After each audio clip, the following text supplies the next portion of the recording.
Welcome to Champ Talk with Brandon Hudson. I'm happy to have you guys here again with us. It's always a pleasure. This episode is brought to you by Cactus Taverna. Check out Cactus Taverna up north. Ask for my boy Abe and ask for the wine pouch. The wine pouch is pretty cool, obviously, if you're of age. But no, Cactus Taverna has been a great Mediterranean cuisine, great restaurant, been around forever. It's a relic here in Salisbury. They've always been good to me, been a sponsor of our gym and obviously this podcast. So make sure you hit them up. They're on North Side, North 13. Actually, you know what? They're right next to Starbucks. So all you Starbucks whores can go right up there and get you a little bit of Cactus Taverna. Also, obviously, I ask you this all the time. Everybody asks you this, but please, it really, really makes a big difference. If you get value from this episode, please like, subscribe. A review is really, really even more critical than anything else. A testimony, just telling us what you thought of Champ Talk, telling us how you feel. You know, if we changed your life. We do all this for free. We try to give out as much value to the people that we care about and love. And we just want to continue to give good vibes to everybody. So again, we're on YouTube, we're on Facebook, Spotify, Apple Podcasts. We're on all of it. If you get value from this, please like, subscribe, and give us the content. And today, I am blessed with having a really good friend of mine on the episode today. He's been a supporter, a rider, you know, a friend, a confidant. He's been a little bit of everything, and he's been here with us at SBY for pushing about 5 years now. Mm-hmm. He's seen a lot of changes. He's changing himself. But I have Sir William Singleton back on the show. How you doing today, brother? Blessed to be here, man. Good. Blessed to have you. Yeah. You know, for those who don't know, you know, William, he's got a lot of things going on. The last time we had him on our episode, we had him talking about you know, his company and kind of mindset and stuff like that. You know, the owner and founder of Core Counseling Strategies. Tell us a little bit about that. Man, it was the kind of the brainchild of something I've been thinking about for a while, in just working with people's core issues, not just the surface issues of addictions or anger issues, but you know what's really underneath all that. And I mean, and I look at myself, because when I look at, you know, everything I've gone through and all the addictions I've had, from, well, sex, food, drugs, alcohol, I think I've had them all. Underneath all that was some core stuff that I had to work on to really get to the next level. Yeah, isn't it that really basically the obvious but hidden problem in itself is, you know, it comes down to really, you know, what you've experienced, what you did or didn't get when you were a child or adolescent, you know, what grown and manifested from that, you know, I know that they say like everything from a child from, you know, birth to 7, 8 years old is what really sets who they are as far as that they learn. And then when they get that because they're not nothing but a sponge, then now they start growing into the defense and protected type of child who, you know, builds up, you know, skills, I guess you could even say, skills and protectant barriers to keep them safe, you know, whether it's a good home or a bad home or good strategy. And then once they hit those adolescent teen years, now they're really starting to conform into, you know, their own mindset, and then it just kind of grows from there. Well, we all get like basic building blocks growing up, but not all those blocks are functional. And I think that's what gives us flavor. You know, as we grow up, we learn how to function through our dysfunction to take it to the next level, because I think it's our struggle that makes us supernatural, to be truthful. I mean, you know, it's what separates the warriors from the whiners, you know, on whether everybody's got issues, but not everybody's working on their issues. And I think that's what really makes us great and phenomenal for those of us who don't just settle for less, and we keep striving to be more because we're built to be more. So unpack that a little bit in relation to, you know, not just what you just said there, you know, as far as like that inner strength, that superpower, so to speak, that we have.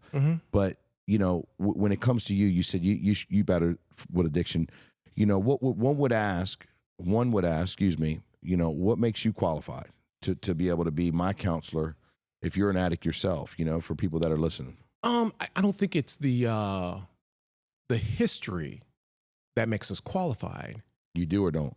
I don't think it's the history that makes us qualified. I think it's the ability to learn from our history. When I used to train other counselors at thresholds, I would sometimes tell them, I said, don't share your story so soon, because our job is to listen. I'm not trying to compete with you on the chaos. I want to show you the way out of the chaos. So I will spend more time listening because everybody's issue is unique to their situation. Yeah. I don't have the same triggers as you. I might have used the same thing as you, but I don't have the same triggers. And I also don't have the same motivations. So it's really key that if I want to mentor someone, that I have the ability to actively listen. And, I got a friend, he's an addict. I send him to you, right? And actually, that's actually really happened. But hypothetically speaking, right? I got a friend, he's an addict. I send him to you.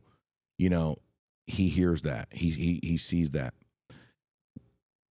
What do you think it is that really sets you apart? Not saying that you're better or worse, but sets you apart from like maybe a rehab treatment center that's paid for by the state where, good, bad, or indifferent. This is not better or worse than them, but good, bad, or indifferent. You see a lot of numbers games played in these high volume treatment facilities only because obviously we're going through an epidemic. Right. Obviously we're going through highest numbers of addiction we've ever had. Absolutely. Highest number of mental health issues we've ever had. Highest number of deaths we've ever had related Anxiety, to addiction. depression, and all that is off the chain. Correct. So when you're talking about going to a treatment facility that, is like your one that you hear about all the time downtown, wherever, right? And I'm not pointing any out.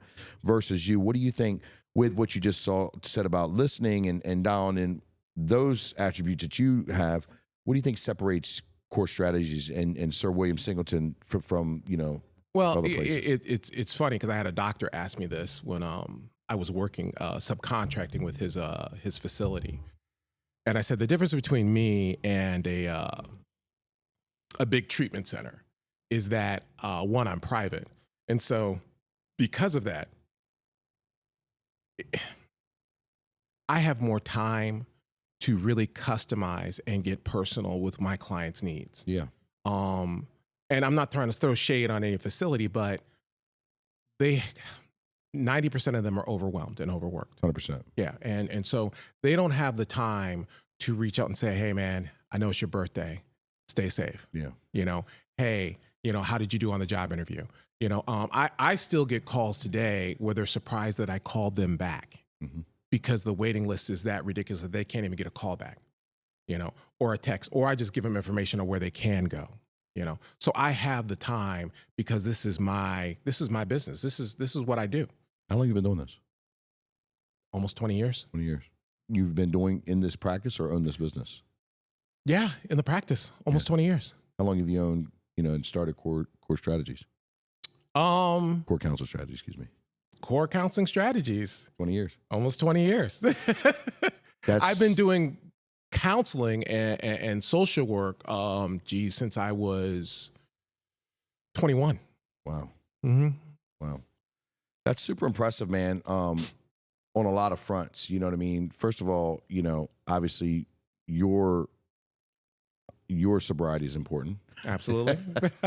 And if you're like me, I can almost, bet the paycheck I don't get that you probably being in this position has held you more accountable than anything else because you're learning every day.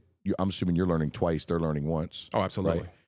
So, and I learn from my people too. That's what I'm talking about. Yeah. I mean, really all our shit's the same. Everybody acts like our shit's different, but it's all the same. Like, things were really hard. You got through them. Here you are. Right. But at the same time, it is unique. What you said, like, I remember, I had gotten arrested when I was 18 years old, and this is when they demonized marijuana so heavily.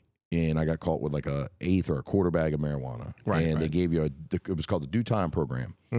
And what they did is instead of trying you, right, you agree to do this program, you just go to rehab and you go for 12 weeks, right? One day a week, outpatient. And then after that, it goes on stat docket. After a year, it's off your record. No harm, no foul. Right. So they were really starting to turn... Like a first offenders program. Correct. They were really starting to turn the corner on how they viewed marijuana back then and things like that. And, of course, I was smarter than them. You know what I mean? Of So I course. was like, yeah, I don't got to stop smoking. So I didn't stop smoking. And what ended up happening was I pissed dirty. And then look, check this out. You'll love this. I thought I was so smart. As fun fact, right? Reed Sterrett was the prosecutor, the state's attorney. And Reed Sterrett Jr. works with me over at the Maryland and Delaware group of EXP. He runs Expert Home Buyer. Okay. And so anyway, I called Reed and I was like, oh yeah, I think I'm going to need to switch facilities, man. This is after I took the piss test, right? And so I tried to catch it before I was like, I think I'm going to need to switch facilities, man. He's like, oh yeah, why is that? I was like, I'm just not really feeling this. It's not working for me. He's like, is that because you pissed dirty today? He said, I suggest you get your ass back in there before we have to go ahead and prosecute. I was like, oh, yeah, yes, sir. No problem. So anyway, because I pissed dirty, they put me in, this was one time a week, 1 hour. They put me in IOP. And it was 3 days a week for 2 hours. And look, at 18 years old, I got a lot of stuff to do, right? I'm busy. You're busy. I'm busy at 18 years old. So, but the greatest thing ever is I got a PhD in addiction. And I got because I'm one of those people. If I'm there, I'm not gonna bullshit around, right? Right. And of course, I ain't one of y'all. You know what I mean? But obviously, I had addict behaviors, Right. Even though it was weed. But I really got a PhD in understanding, addiction and psychology and things like that. And this was almost 25 years ago that this had happened. And but where I was going with that is I had a way better appreciation and understanding for how people addicted to something, the chemical dependency side of it and the mental side of it, where you have such a judgmental side on it when you don't have anybody that experienced that. Nowadays, everybody's got somebody in their family. Everybody's got, but then it wasn't as prevalent, and it wasn't, at least you thought it wasn't. But it's interesting to say that to be able to run a business for 20 years, on top of your keeping up with your sobriety, on top of being, growing and sustaining, that's a remarkable feat in itself, because it's not easy running a business. No. I'm sure the regulations and the laws have changed a lot since you started in Midway and things like that, and probably gotten even crazier the last 5, maybe 10 years. You know what I mean? Yeah, it's tight. But you've experienced a tremendous amount of growth with your business. What do you think? Obviously, doing God's work. Obviously, being a person that's going to show up to work and do the best you can. But what do you think's been? I mean, because you've really taken off the past few years in a lot of other ways that I want to get into. But what do you think it's been that's really made the difference? Really, truthfully, I think it's the people God put in my life. I would probably be in the same places, not worse, if not for the people that have come by to mentor me, to help me, to hug me, to help me. And that's really what makes me great today, is the people around me. Like I in my speeches, I say, I come as one, but I represent 1,000, because literally 1,000 people have poured into me. Yeah, I'm going to steal something from, I listen to a lot of Ed Milet's podcast. I listen to it every day. And his dad was an alcoholic, and, he's got a great story. And I'm going to steal something from him, because one of the things that is remarkable about your story, and many, many stories like yours, is, you're somebody's saving grace. You are the person. Now think about chills. Now think about this, right? And I'm going to go even deeper. You are the person that took someone in a very, very dark, hopeless place, and affected them in a way, however you did it, whatever strategies put into play, affected them in a way that now they're very successful, define it as you will, in their life.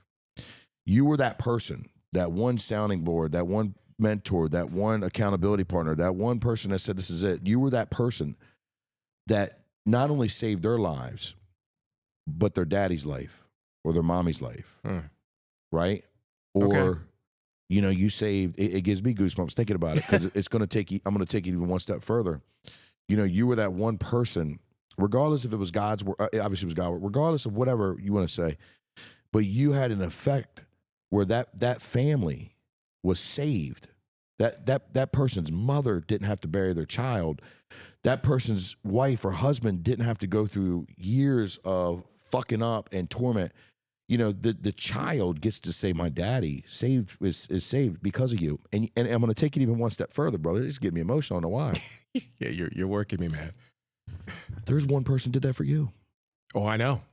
There's more than one person that But did it there's for that me. one. Mm-hmm. There's that first one. There's the one that finally got your fucking attention. Mm-hmm. That finally said, hey, William. They might even said Billy. I don't think so. Billy. I got to do something. I'm about to fucking cry over here. But they said, hey, William, when is enough going to be enough? And that sparked that attention. And I think it's incredible the work you do, because you probably take for granted some days, because it's our work. It's what we do all the time. And, sometimes we forget, but you're that guy. I'm trying to be cool here, man. But Brother, this is hold on, not to cut you. This is champ talk. Okay. We only bring on champions. All right. You know what I'm saying? So you be what you want to be. You're a champion today, brother. So now I just try to keep it one step at a time and try to look at the small steps I need to work with people, because if I look at the big picture, like what you're saying, and I'm not denying that, it'll get overwhelming for me. Sure. But I had gone to an event, I think it was last year, for a charity event for one of my clients' friends for their son. And I got there, and he, and I keep everything confidential, but he had introduced everybody to who I was. Sure. And they all came and thanked me for saving his life. And they said, your money's no good here. I mean, it was surreal for me, because I don't ever think of it that big. Yeah. And it was really hit me in my heart. Oh, I imagine. I mean, dude, that's the expression we say and we take lightly is, one life saved, you know what I mean, makes it all worth it. And you hear that all the time. But then when you really dissect it and you really look at it, that, hold up, I'm not just saving that person's life. You know what I mean? Saving a generation. Oh my gosh. Mm-hmm. And I love what you said about the details, because the devil is in the details, but also, so it's the deliverance. Yes, sir. Mm-hmm. And the details are what matters. Yeah. And I do the same thing, in a ways where it's like, I can teach you these moves, or I could teach you these strategies, and I could teach you all these things. Mm-hmm. But overall, it's the every single day practices and rituals that you develop and you build that really take you into a place of success, take you in a place of growth, and you're never going to feel it. Mm-hmm. You're never going to feel it until one day you wake up and you're like, like I do it today. Holy shit. Yeah. Or that day you went with their family. Mm-hmm. What have I become? What have I done?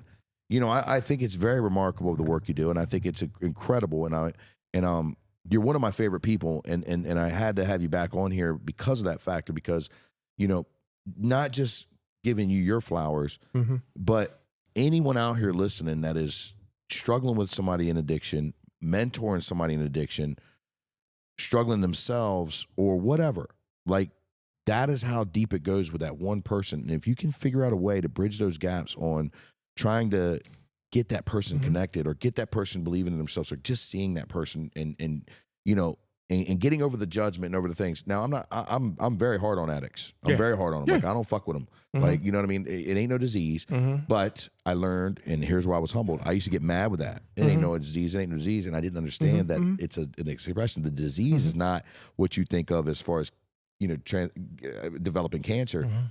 The disease is, once you're there, it is the cancer, and it eats away everything living. Oh, it does. It does. And everything. There are a lot of similarities to that. 100%. And it's a disease theory. It's not necessarily a fact. But when I would have conversations about this, they would say, well, there's a choice in it. And I said, well, there is a choice, but it's not an informed choice, and I compare it to back in the day where there was an epidemic of teen pregnancies, and then they brought in the robotic babies, and we did classes on safe sex and everything else to inform the youth on how people get pregnant. And then the numbers went down. There's not really a whole lot of education on addictions, which is why I'm in the high schools now, trying to get that informed choice to them so they can make a better choice, because a lot of them don't know. And the dealers are bringing it to them like Scooby snacks and candy and cotton candy. They're not telling them this is going to ruin the rest of your life. No. They're not saying that. It's going to make you feel good right now, bro. Yeah. That's all they're saying. Yep. I know. It's And then, we can go down that rabbit hole and talk about that as much as we can too, because there's an element of that too where, good, bad, or indifferent, I think it's being handled improperly, and it could do a better job, especially being on the other side of that world. In the schools, you're doing more things than just in the schools. You're doing a lot. You're doing a lot of things. If anybody follows your content, you're very consistent. You're steady out here, delivering value, delivering great messages, and brother, you're fearless about it. You know what I mean? You're fearless about it. And I think that's very important to know because, I know how self-conscious you are, and you have been in the past, right? You do know. I do know. And so for you to sit there and get in front of the world and, speak in stages and deliver content that, millions of people could see, speaks volumes of, your mission and out here. What do you got cooking right now? Tell us about some of the things in relation to that core counseling strategies has, brought to these next doors and next phases of your business and your journey. Well, I've got three things cooking right now. I've got a podcast inspired by you, actually, to start doing, which is going to be called Balance and Breakthroughs with Will. Then I've got a school program, which I actually brought the books and materials with me today, on stress and self-harming behaviors, where I actually wrote a short story, which is a series for students to look into, about two youth who discovered that their best friend died from an overdose, who was all-star. And so I'm breaking. Who was what? All-star. I got you. Yep. So because there's a lot of stereotypes of how kids get involved in drugs, and they're the burnout, they're the gang banger, whatever, but that's not what's happening. They're taking the tennis kid. They're taking the kid that plays water polo. They're taking the kid that are in the Boy Scouts, and we need to address that. Yes, sir. And what's going on. And so I developed a program with a curriculum for the schools, which I'm actually going around to different schools to do my public motivational speaking and to present the curriculum for them to start using to save lives. Wow. At the beginning. So I don't have to deal with knuckleheads when they're older like me, Yeah. And then the last thing, I sent a podcast. Oh, I'm doing some live shows, live streams on relationships. Nice.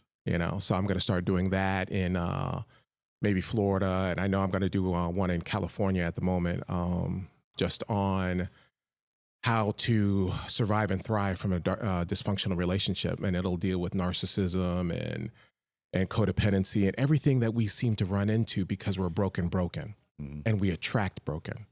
So I've got those three things kind of on the stove. That's awesome, man. How did you get there? Like, tell us how that happened. Like, somebody that's maybe somebody looks on social media, or somebody that idolizes. I know we talk about Eric Thomas a lot, and these big names and big vocal people that are real operators, not just influencers. I don't do the influencer shit. I'm talking about people that are really have gotten 20 years under their belt, been doing it, so on and so forth. Somebody sees that online, like, man, I want to do that. That could be me, and they're in their, infancy stages or first phases of their business, or maybe they're a solopreneur or something like that. How did you get into stumbling all that? Like, tell us about that journey.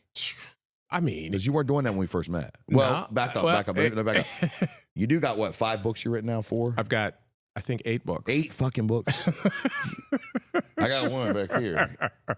I think it's 8. That wasn't easy to get through. I just want you to know that wasn't an easy book to get through. That was a big one for. Sorry. You gotta remember, like, I'm one of these people, like, the only person that can't. I mean, I'm not a very strong reader, but I'm actually going to be working with somebody to put all those on a audio opera kind of thing, kind of like the old talk radio where you had different voices. Nice. And I'm going to be one of the voices. But yeah, we're going to actually. You should be the voice. You know what I mean? You've got like that Morgan Freeman voice where I can listen to you tell a story at nighttime. I'm like,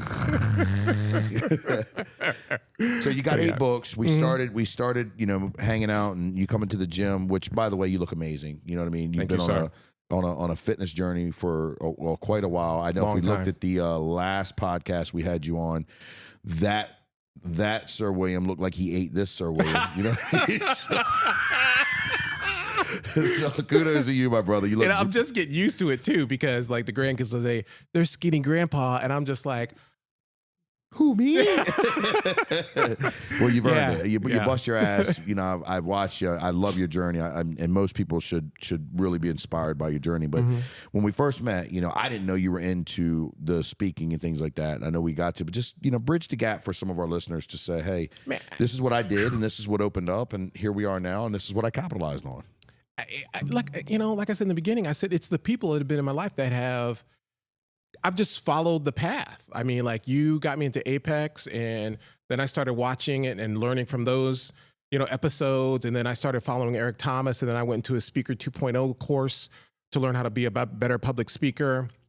And so I've just been following the mentors and the people who have already designed programs. So let me interrupt you there, because that's where I got to call you out on your shit.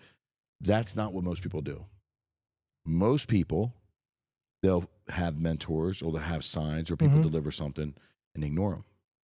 And that's a big meat and potatoes thing that you're talking about, where you take for granted, but you're an executor. When you are told something, and if you're a lot like me, if you tell me to do something and I respect you and I listen to you, and you tell me to do something, I'm not going to dismay what you just told me if I asked you how to get there, or if I asked you what worked, right? So talk more about that. You said you just follow what they had. When you heard, hey, try this out, what was your first action? Did you do your homework? Did you jump in off the parachute ensemble, or jump off the cliff with the parachute ensemble down? What did you do? I always ask questions. I mean, like, I can't learn anything unless I ask questions. 100%. And, you know, in my old age now, I've learned that I'm impulsive and I will jump every time. Sure. But I've learned that I have to have the right timing to make sure I can invest 100% and not blow out. So when you say right timing, I'm going to push you a little bit today. You say right timing. Okay, that's what everybody says, and I know it's different for you. So if you could take, what does that look like for you when you say right timing? Do you map out a plan? Do you map out a strategy, or do you just wait for magically this right time? No. I map it all out, because there's a cost benefit, you know, thing I got to do, you know, because I'm not independently wealthy and I can't just jump at everything.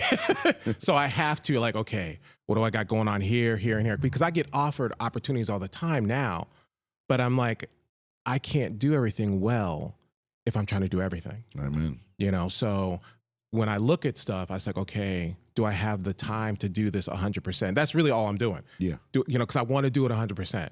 I don't want to half-ass anything, because I know where that's gotten me. Sure. You know, so that's what I'm doing. You know, when I'm looking at timing, do I have the time? If not now, when? It's not a matter of whether I'm going to do it or not. I'm going to do it. It's just a matter of timing. You know, then you put that when, write that. Oh, I write it down. I write it down. Yeah, because that's so powerful. And so many people miss that point, and they, you know, listen, it's never the right time.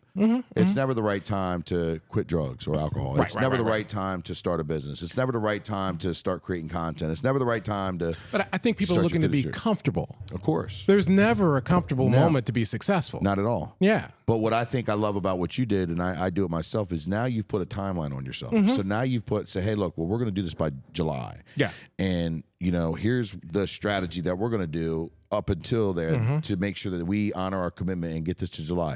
And then, like life, there's a chance that July comes around and you're not quite ready. And you're not in a place where you're not ready, that you didn't do the work, but you're not quite ready because something had gotten in the way, so we had to push it back another month. But I'm almost there.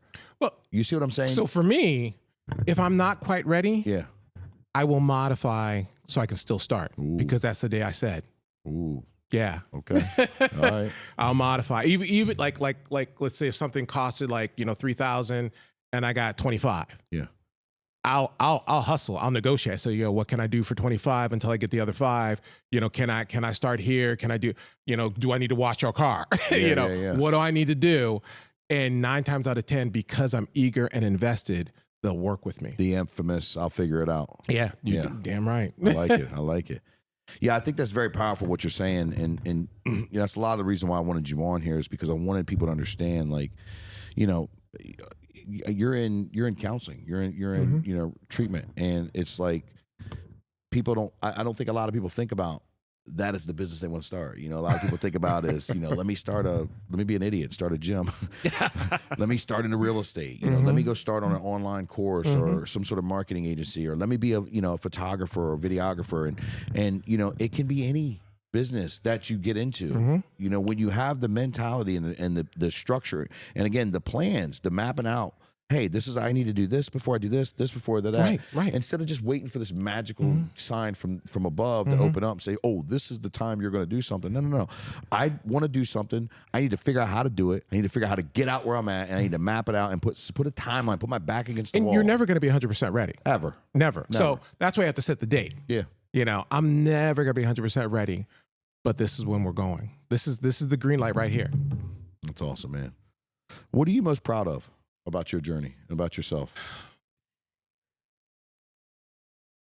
I mean, I was going to say, because I don't quit. Whether it's the weight loss, whether it's the business, the podcast or the motivational speaking, I think I'm most proud.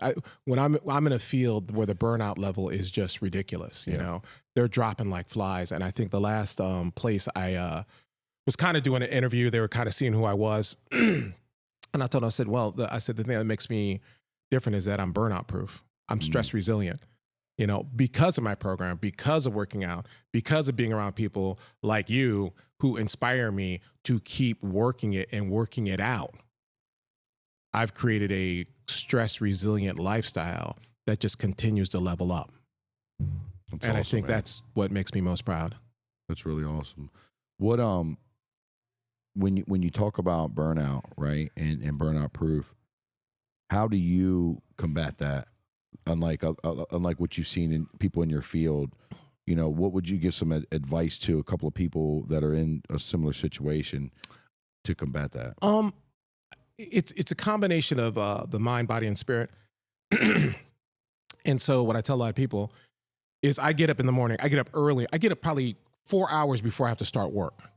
So I can start listening to podcasts, getting my exercise in, getting my food together, you know, getting my prayers together so I can get my mind in the right frame to move forward.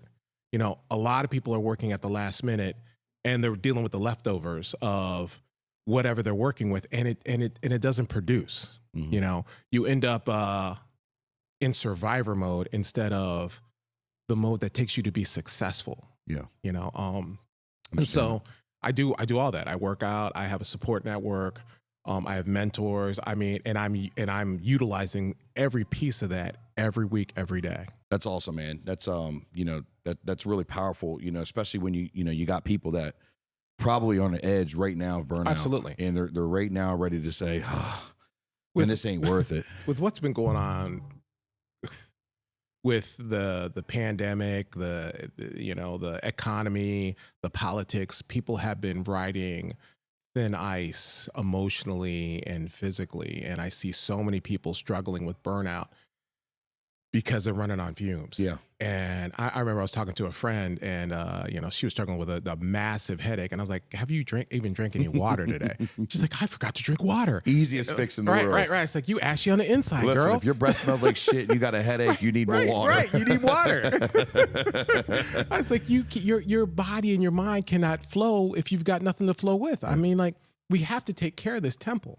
I've had to that point. I switched over supplements and vitamins. I'm big on vitamins. That's what I'm big on. Mm-hmm. And I started taking creatine. Creatine's got a lot of benefits in research that they're saying, and I take it every day. I take it one scoop in the morning as I go. But where I'm going is I take almost like 70 pills a day. I'm right there with you. You know, and none of it's prescribed. It's all, you know, stuff that, like, you know, for my health. And one of the things I do before I do anything, I am going to put a shameless plug here. We have the Momentous brand. Okay. Very good brand. I like it. We were dealing with, my wife and I were dealing with some vitamins from another company for like 8 years. It was good. I liked it. Sent you the wheel. But then I just felt like I was compounding vitamins. Somebody would tell me this is good, I'll take that. This somebody tell me that was good, and I'll take that. And then just like it started being, and then so I started looking at it.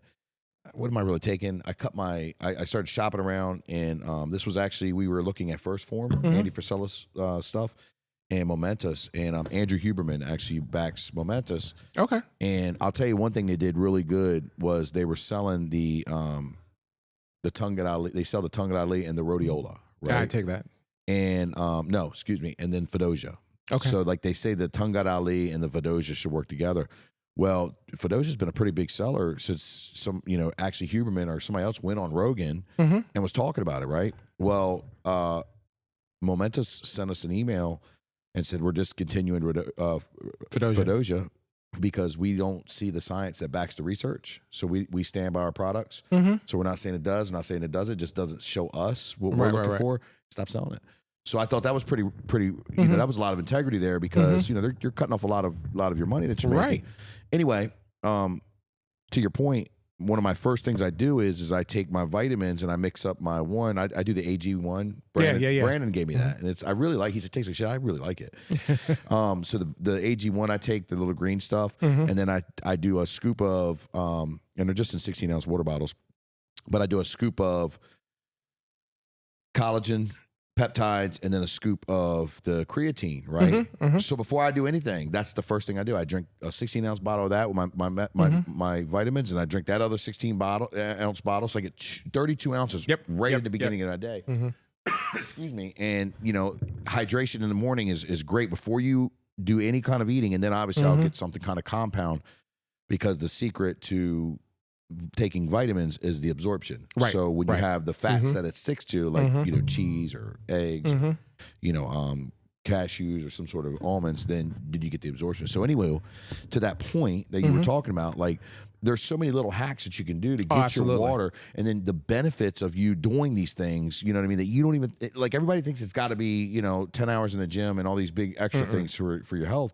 Just little hacks where now I used to drink just 16 ounces of water in the morning. Now I'm getting 32 ounces of water right in the morning, right when I wake up, and knocking that out of my gallon that I drink every day. And starting my day with hydration, starting my day with a good meal, starting my day with something like that. So I think that's pretty remarkable. Is it all worth it, man? Absolutely. All the hours, all the time, all the stress, all the pain and things that you've gone through personally, like, is it worth it? You know life would be a lot easier if you work for somebody else. I don't know about that. Especially in today's society, jobs the regular 9 to 5 is not as secure as it used to be. I agree. And the ability. It's way easier. Way easier, man. Just punch a clock. Well, but here's the deal. Like, you catch my sarcasm. I know, I hear you. But some of us just aren't built. And I'm not throwing shade on people who work a 9 to 5. Not at all. But if that's your jam, that's your jam. But there are those of us that want to continue to keep rising on our own, dime, on our own efforts, and not on the grace of somebody over top of us. Yes, I wanted it based on my own abilities and my own strengths or my weaknesses, so I can learn from them. So it's limitless for me. Absolutely, I love that. Where do you go? What's the goal? What's the 5-year plan?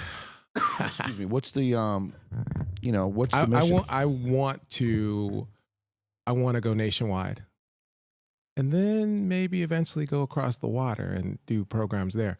But I want to go nationwide with everything I'm talking about.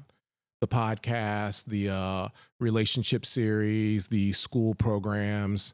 I want to speak at schools, facilities, just really inspiring, motivating, and educating people on how to rise above. I think you say that. I think I got that from you. No, that's Stuman. Oh, okay. Yeah, rise above Stuman. Yeah. That's incredible. What when do you see that happening? It's happening now, man. What's the timeline where you go across the pond? You hit nationwide. Man, I would say, within the next 3 to 5 years. Yeah. I knew you were gonna say that. Yeah. Yeah, I think it's remarkable, man. I think that that mission is incredible. I think especially considering the humble beginnings and the starts and things like that. We stay humble. We just grind. Absolutely. What would you give our listeners who? This is going to be a 3-part question, right? What would you give our listeners who are struggling with addiction right now? Well, actually, we'll ask one question at a time. That way it'll be easier. Sorry. Okay. What would you say to our listeners that are struggling with addiction, whether it be substance abuse, sex, gambling, any kind of form of addiction, food? What would you say to their listeners in your shoes that maybe don't know if they want to go down that route. Maybe they do. Maybe they've had questions. What would be that? What would you tell them the first step would be able to make that they haven't already heard, in your opinion, or your strategy, I should say? Well, usually when people come to me, they think they can't. And what I tell them is that, there are people every day across the world that have learned to live a new life, a better life, an exceptional life. And you're smarter than them. I'm going to add to that because you just made a thought process come into my head. One of the things that when I quit partying as much as I did, I still like to go out and I still like to have a good time. You know what I mean? My addiction wasn't substance. My addiction was dealing in substance. You know what I mean? So we're talking about a whole nother world. Right. But I'm not. I do have addiction in my body, in my genes. I do have addictive personality. So I think a lot of us do. I know. Yeah, I know. I know that I got to put governors on some of the things I like to do and places I like to be and stuff like that. And thank God again for that program way back when, because it put an educational factor in my mind as well, of understanding the psychological. Once the body becomes physically addicted, you're in a whole different rodeo now, Jack. Now you got a whole different fight. The other thing is, it's not just physical; it's also emotional. Yeah, I can see that too. And that lasts longer than the physical. That's what's crazy. Wow, I didn't think about that either. But the thought that came into my mind when you said that when I stopped drinking so much and partying so much, you know what I mean? Especially smoking weed. Smoking weed was a big one. I wasn't missing out on anything. No. I always thought that I was going to miss out. What am I going to talk to my friends? Who am I going to be around? What are we going to do? And what ended up happening it wasn't an issue. It wasn't a deal. Like, so many people are like, dude, you got to get away from those people. Say, you're a bitch for not, finishing drinking. Or most people don't do that. That's just a figment of your. Now, there are a couple of your cases, but that's one far and few beyond. The issue is in your mind. You think that you're missing out. You think that it's a lot like when you give yourself to Christ or any faith in that matter. You think that all of a sudden you're this, floating being amongst the crowd, and that now I cannot make any mistakes because I promised God. No, that's not how it works. Now you just have to work on being a Christian or work on being a man of faith or a woman of faith, because now you're practicing. It's just like going to the gym. You're not expected to be perfect, and you never will be, right? Same thing. You're not missing out. You're not missing out on what the life was. You're not missing out on. There will be other things that you'll find to do. There will be other happy places. You know what I mean? It's funny because I love what I do, and really addicts are my favorite client, because sobriety is just the first key to being limitless. And getting them to understand the box that they've been living in. They think it's freedom, but really you're in a cage. And then I get the opportunity to show you what real freedom looks like, because now you can do anything. Wow, that's incredible. So my next question is, what would be something you would say to a loved one who's trying to help their addict person? And I always think that we go about it the wrong way. Absolutely. Trying to help them. Actually, one of my books is for, I didn't bring that one with me, but what's it called? The Desert of Addictions too. It's the Family Prevention Guide. I think that's what it's called. It's on my website. But I wrote it for the well-intentioned family members or loved ones who are trying to help the person, and one of the things, and I remember I had to tell a mother this. I said, look, this is the deal. You cannot lose yourself trying to save someone. You're like a lifeguard. And if you're not strong enough to actually pull them out of the water, you need to go get help, because, when I was working with her, I was like, you're the commercial for sobriety, and you're stressed out, losing your mind, losing hair. And your kid is looking at you like, well, I want to be like you. I said, you're not going on vacations. You're not living. You're not, laughing anymore. You got to take care of you too. Wow, that's incredible. That I never thought about that, and that's a great. That's money right there. And the last part, right? Because we're running out of time, and this flew by, man. I always enjoy our time together because we never have enough. The last one, what would you say to somebody who's gotten sober and they just hit that first step?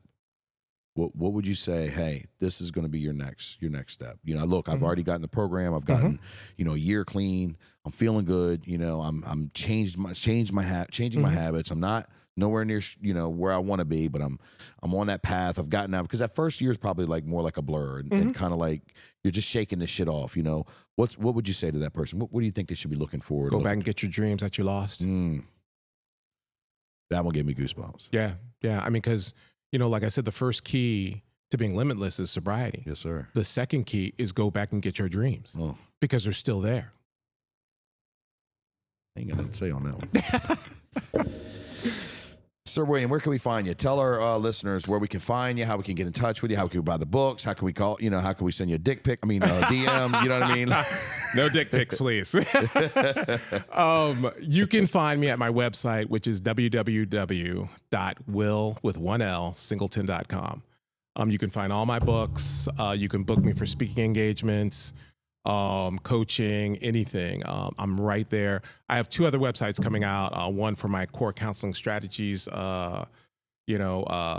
business, and another for my podcast. And Katarina Martin, I won't forget her, from Golden Shores Communications, is my branding agent, and she is phenomenal. Awesome. And she's doing all this for me.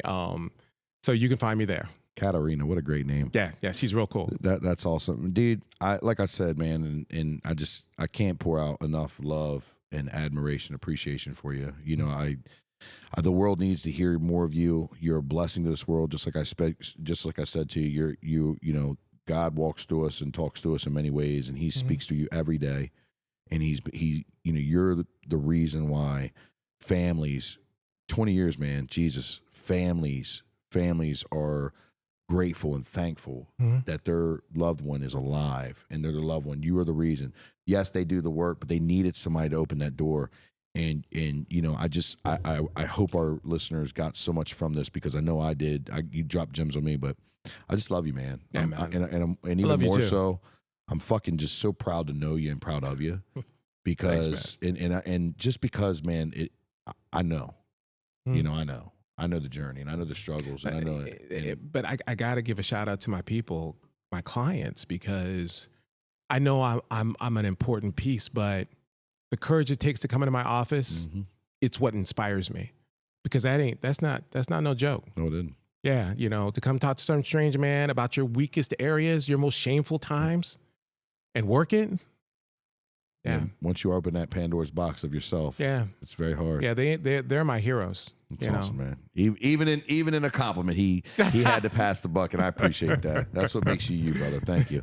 Well, guys, that's another episode of Champ Talk with Brandon Hudson. I hope you guys have gotten so much value out of this because I know I did. Please share this episode if you know someone can use it. We take addiction very serious here, and we want to make sure that they're getting value and getting some sort of rhyme or reason or just a golden nugget that can help impact that. And again, if you've gotten value from the show, please, again, like, subscribe, a testimony. Tell us what you think. Tell us how much it means to you that we do what we do. We're so grateful for every single person. Listen, every single subscriber, every single like, every single comment. I'm super grateful. I can't believe you even follow my stuff. So thank you so much. And on to the next one. What are you doing today to become a champion? That's right.